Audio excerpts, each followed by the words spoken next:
Good morning, class. If you are taking a look at activity 7.6, if you go down to the design brief that is here, shows a couple things. Number one, filling in the client, target, consumer. Don't make that harder than it needs to be, but eventually you get to where you have to create the problem statement. And there is a quick PowerPoint from Project Lead the Way that talks about how to write a decent problem statement. So here we go. This is what the presentation is going to go through. It's really fast. It's really short. This should not be a long presentation at all. But this is what you're supposed to do. Why do you do it?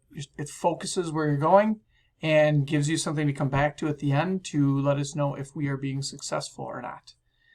It should be concise. You don't want the problem statement itself to provide the answer.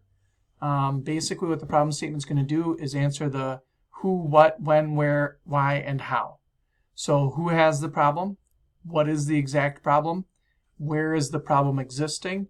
When has it happened and for how long? So the who, what, when, where, why, and how.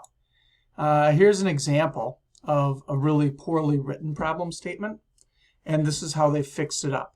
So down here at the bottom, not sure if you can see that. There we go. Down here at the bottom, it's got our who, what, when, where, and how. Like I said, up here at the top, lots of people go fishing for redfish and they do not catch anything. There aren't as many redfish as there used to be. So down here, they cleaned it up. The who. Well, in this case, the who would be game fishermen. The what. Well, there's not as many fish as there used to be because when fishermen caught and released them, they would get infections in their mouth. Where is this happening? Laguna Madre of Texas. I don't know where that is, but that's where it's happening. When? Here's the year time frame. And how many? So we got the who, what, where, when, and how being answered when you're writing a problem statement. Keep that in mind as you write your problem statement, that is what you are trying to answer. The second thing you're going to do after you have the problem statement is you're going to do the design statement that has the criteria and the constraints in it. Project Lead the Way also gave us a nice presentation that addresses those issues. So let's start this slideshow from the beginning.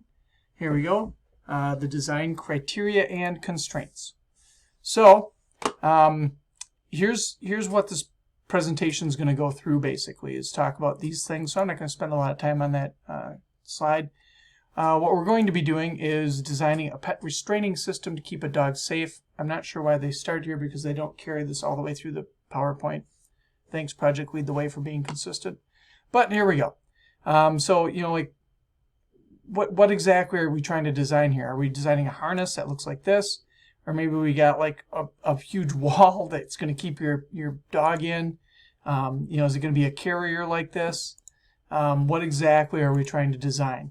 So maybe it's something that goes on the back of your motorcycle. So what you need to do is make sure you're being concise about what it is, what it's going to look like. It has to be specific. It has to be unambiguous. You don't want to have something that's going to be like so open-ended that people don't know what you're talking about as you're going through to do it.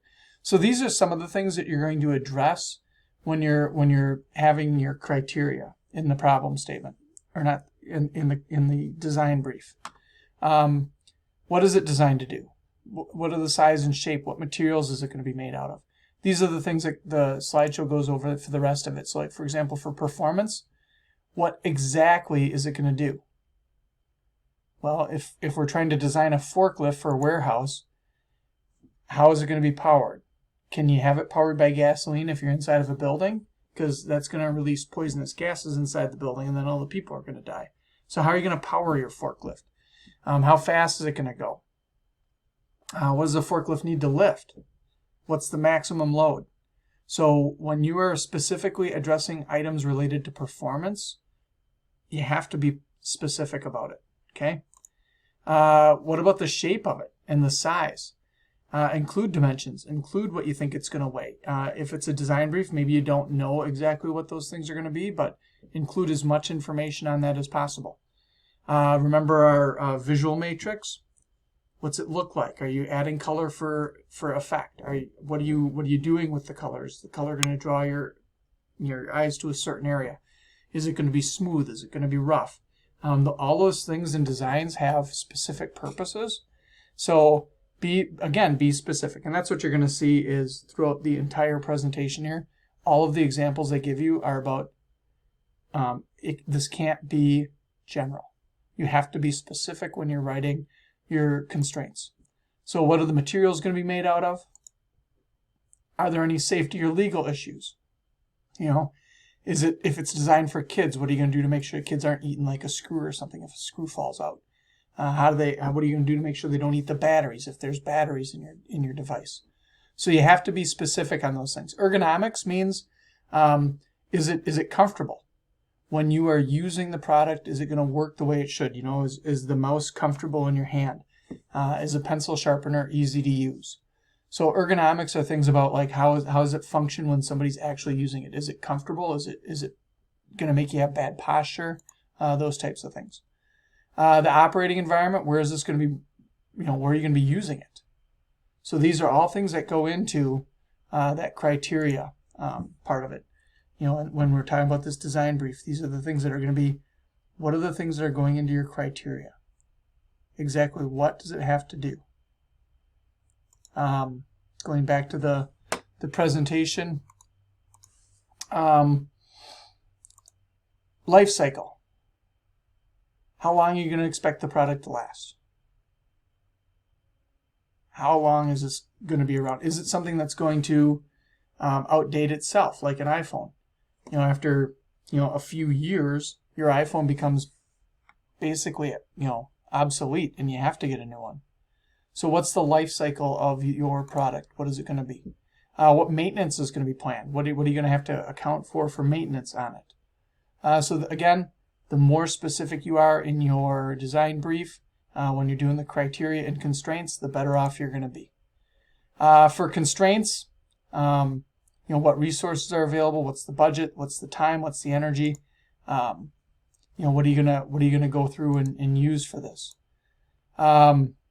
This is an example of a constraint that was put on something that's just way too vague. And like I said, the idea is you have to be specific when you're writing your design brief in every step. The more specific you are, the better it's going to be. That's it.